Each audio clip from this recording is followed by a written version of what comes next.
The Azerbaijani MPs have used their visit to the Blue Mosque in Yerevan to conduct a démarche against Iran. Two Azerbaijani lawmakers receiving security guarantees from the Armenian authorities were able to attend the Euronest sessions in the Armenian capital Yerevan, but they have turned this peace-making move by the Armenian side into evil. MP Tahir Mirkishvili tweeted about their visit to the Blue Mosque in Yerevan, noting that this is, and we quote, the only Azerbaijani monument preserved in Yerevan, end of quote.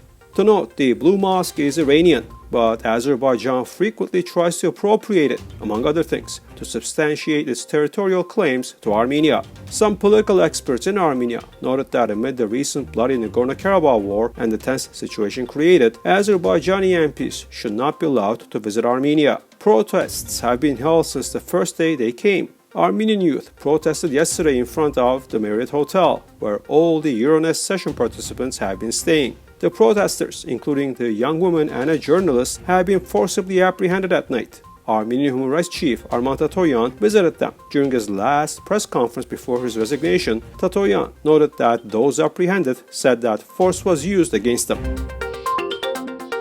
As Russian President Vladimir Putin has recognized Donetsk and Luhansk regions of eastern Ukraine as independent, Armenian society was wondering over Armenia's stance on the situation. On Tuesday, the Armenian Ministry of Foreign Affairs refers to Armenia's position on the ongoing developments in Russian-Ukrainian relations. The Foreign Ministry spokesperson Van Hunanyan noted that Armenia wants the existing problems between the two friendly states to be resolved through diplomatic dialogue and negotiations based on the UN Charter. However, when asked if he found the recognition of the Donetsk People's Republic and Luhansk People's Republic by Armenia probable, Van Hunanyan noted that there is no such issue on the agenda.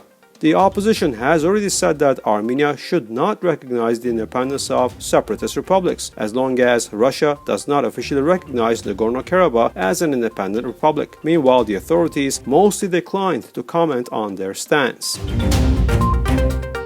The Turkish president spoke about the process of normalization of Armenia-Turkey relations. Recep Tayyip Erdogan noted that they are satisfied with Armenia's manifested will in the process of normalization of these relations. According to him, the processes of normalization of Armenia-Azerbaijan and Armenia-Turkey relations are moving forward by assisting each other. Armenian Human Rights Chief Arman Tatoyan had his last press conference before resignation. Tatoyan touched upon the important issue of Armenian POWs held in Azerbaijan. According to him, Azerbaijan keeps the Armenian captives for political bargaining. The conflict is not over. This is important in order to record that they are captives, he noted. Azerbaijani authorities are obligated to release all Armenian captives, Tatoyan said.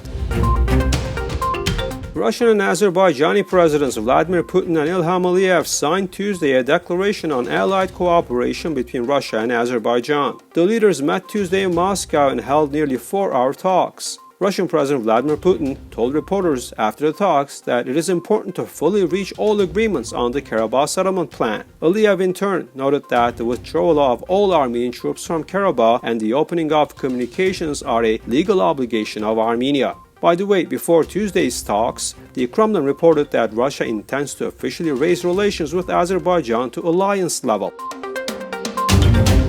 U.S. Secretary of State Antony Blinken canceled a planned meeting with the Russian Foreign Minister Sergei Lavrov in Geneva this week, CNN reported. His announcement comes a day after Russian President Vladimir Putin recognized Donetsk and Luhansk regions in Ukraine as independent and announced he would deploy peacekeeping forces there. Russia has made clear its wholesale rejection of diplomacy, Blinken noted. The State Border Service of Ukraine has already imposed additional security restrictions in border regions, and the situation in the Donetsk and Luhansk regions is extremely tense. Donetsk authorities have already reported terrorist attacks.